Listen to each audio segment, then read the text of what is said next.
सृष्टि बचपन से ही दिखने में सुंदर नहीं थी, लेकिन अमीर बाप की बेटी सृष्टि पर उसकी माँ जान छिड़कती। मेरी बेटी कितनी प्यारी है, भगवान सबको सृष्टि जैसी बेटी दे।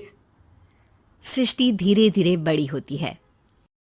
एक दिन सृष्टि की सहेली कहती है, तू दिखने में कितनी अजीब सी है, लेकिन मैं जानती हूँ हम सब में सबसे अच्छी शादी तो तेरी ही होगी। तेरे पापा अमीर जो हैं। और बता नहीं सकते यार, दहेज तो हर कोई देता है, ये क्या ज्यादा ले जाएगी अपने पति के लिए? अरे बड़े शहर में कोठी है इसके पापा की। अरे पापा की है ना, कौन सी इसकी है?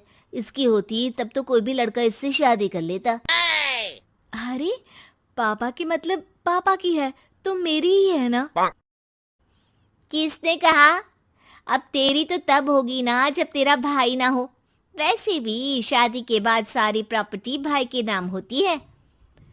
सृष्टि समझ जाती है कि उसे किसी भी हालत में माँ बाप की सारी प्रॉपर्टी को अपने नाम करना है, लेकिन कैसे? एक दिन सृष्टि का भाई शीनू कहता है, बहन क्या कर रही है? तुझसे एक बात करनी है। अरे हाँ हाँ करना, मैं तो तेरी बहन हूँ। बहन मेरी लाइफ में ना एक लड़की है, बहुत अच्छी है। मैं सोच रहा हूँ माँ और पापा से बात करूँ शादी के लिए। सृष्टि को समझ में आ जाता है कि भाई की शादी होते ही भाभी उसे एक दिन भी घर में बर्दाश्त नहीं करेगी। क्या बात है भाई, बताना कौन है वो? यार वो बहुत अच्छी लड़की है, पढ़ी लिखी है, मेरे साथ जॉब भी करती है। बस एक प्रॉब्लम है। प्रॉब्लम? क्या प्रॉब्लम है भाई? यार वो शादीशुदा है, लेकिन उसके पति ने उसे सिर्फ इसलिए छोड़ दिया क्योंकि उसके माँ बाप दहेज नहीं दे पाए। सृष्टि ये सुनकर न जाने क्यों खुश हो जाती है। अरे भाई तो क्या हुआ, लड़की तुझे तो पसंद है ना? शीनू को लगता है कि बहन उसे समझ रही है। वो इस बात से अनजान होता है कि उसकी बहन की मंशा पूरा घर हड़पने की है। सृष्टि अपनी माँ से कहती है, मम्मी मुझे तो बहुत चिंता है। पता है शीनू क्या कर रहा है? अरे क्या कर रहा है? वो तो काम पर जाता है और वापस घर आता है। नहीं ना माँ, वो यही तो नहीं कर रहा, बाकी सब कर रहा है। आपको पता है उससे प्यार है, और वो भी एक शादीशुदा लड़की से। ये क्या हो गया? मैं सोसाइटी में क्या मुंह दिखाऊंगी? अरे तेरे पापा तो यही कहेंगे कि मैंने ही उसे बिगाड़ दिया है। माँ देखो, मेरी बात मानो, पापा पर भी विश्वास करने की जरूरत नहीं है। अब आप ही बताओ, पापा इतनी देर घर के बाहर रहते हैं क्यों? बोलो। अरे बेटा वो तो नौकरी करते हैं ना। तू बहुत भोली है माँ। पापा का ऑफिस तो 7 बजे खत्म हो जाता है, लेकिन देखो कितनी देर से आते हैं। अरे नहीं नहीं बेटा, ऐसी कोई बात नहीं है। सृष्टि माँ को एक औरत से बात करते पिता की फोटो दिखाती है। देखो माँ, कैसे हैं पापा? मैं ना कहती थी कि पापा सही नहीं है। मैं तेरे पापा से बात करूंगी, दे फोटो मुझे। ओ माँ, वो तो डिलीट हो गई। लेकिन चल, तूने तो देख लिया ना। पापा से बाद में बात कर लेना, और हाँ, मेरा नाम बिल्कुल मत लेना। हाँ माँ। अब क्या था, सृष्टि के माँ और पिता के बीच झगड़ा होना शुरू हो जाता है। सृष्टि के मन में क्या चल रहा था कोई नहीं जानता था।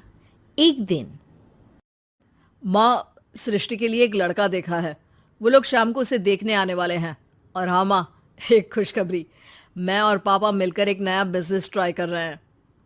शाम को लड़का आता है, सांवले रंग का। सृष्टि को तो बिल्कुल भी पसंद नहीं आता। लड़की की माँ कहती है, लड़की का चेहरा तो कोई खास नहीं, लेकिन अगर मेरे बेटे को आप लोग सेटल कर दें तो मैं उसकी शादी आपकी बेटी से करवा दूं।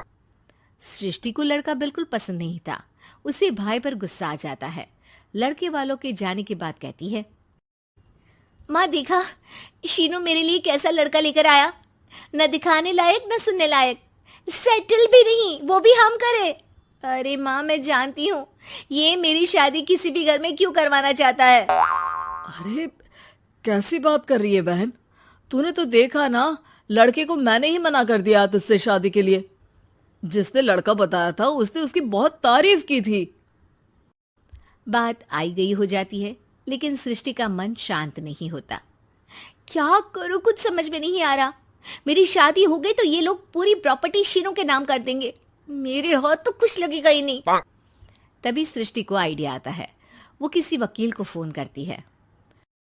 जी देखिए, अगर आपके मम्मी पापा का तलाक हो जाता है तो आपके पिता की आधी प्रॉपर्टी आपकी माँ के नाम हो जाएगी, फिर उसे वो किसी को भी दे सकती है। सृष्टि अब माँ को बेटे के खिलाफ भरती है। माँ, शीनू पर नजर रखा करो, वो जिस लड़की के प्यार में है ना वो शादीशुदा है। यहाँ आएगी, सारा पैसा रुपया जमीन जायदाद सब हड़प लेगी। पापा का भी हाल तुमसे छुपा नहीं है। ऐसा ना हो कि मैं और आप एक दिन सड़क पर भीख मांगे। हे भगवान, मैं तो जीते जी मर जाऊंगी अगर ऐसा हो गया तो। ऐसा हो गया नहीं माँ, ऐसा ही होगा। अभी समय है, आगे का सोच लो। मैं तो कहती हूँ पापा से आधी प्रॉपर्टी लेकर अलग हो जाओ। पापा की आधी प्रॉपर्टी भी हम लोगों को अगर मिल जाती है ना तो अगले 7 जन्म सफल समझो।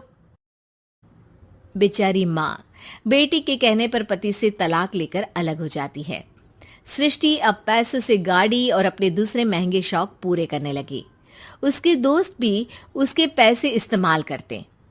सृष्टि, कल तुम कहाँ थी? मैं सारा दिन घर पर अकेली थी।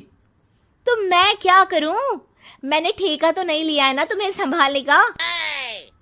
माँ को सृष्टि से ये उम्मीद नहीं थी। वो बैठकर रोने लगती है। वहीं उसका पति यानी कि सृष्टि के पिता आ जाते हैं। मैं जानता था कि तुम्हारा यही हाल होगा, तो आपने मुझे रोका क्यों नहीं? मैं रोकता तो तुम रुकती क्या?